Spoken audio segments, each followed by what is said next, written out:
Hey, Pastor Steve Waldron here. Michel Foucault. I hope I'm pronouncing that right. I did study philosophy on a PhD level, but it's been a while. Michel Foucault, he's one of the most popular philosophers in the world today, especially in the advanced world.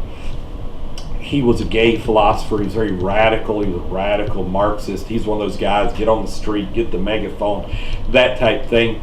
And his basic thing was opposites. He always wanted to look at culture, like a culture of critique. He wanted to look at a culture of opposites. And he was very big, and this is just a neat book. I was reading through it, and I thought that was cool, because that's a real famous painting. This is not a pipe, and he does some fascinating things in there. He had a fascinating wit. I was watching a debate he did, maybe with, who was he debating? Noam Chomsky or somebody? I don't know. And he said, let me speak in French, and so they had the French subtitles. That was really good. But Foucault, it's like on Crime and Punishment, he would say, we think we're so advanced, but maybe things were better in the past, such as how we treated criminals, how we treated crime. And he would do this with many subjects and say, let's have an examination of history.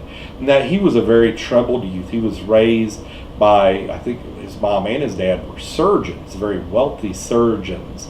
And he had just a tough childhood. He started cutting himself, doing self-harm. They had him go to one of the top psychiatrists, a Freudian of the day.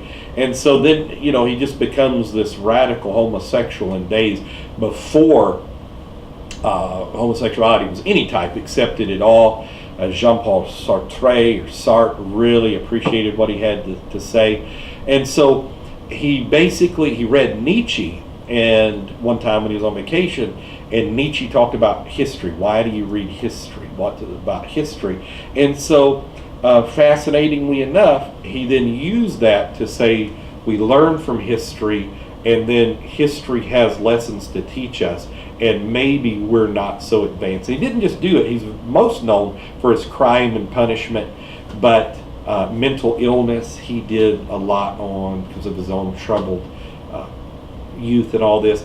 And so that maybe the mentally ill had it better in those days. They, were considered to have psychic powers. They were considered to be unique, but they weren't locked away in institutions and shoved with lithium and in straitjackets the way they are today.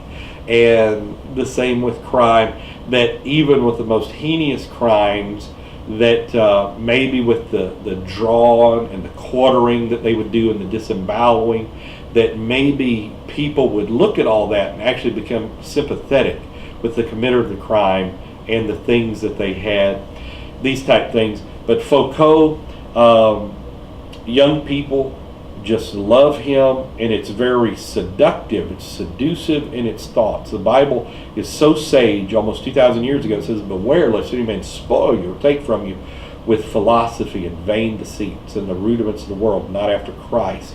Because we know Christ is our ultimate example.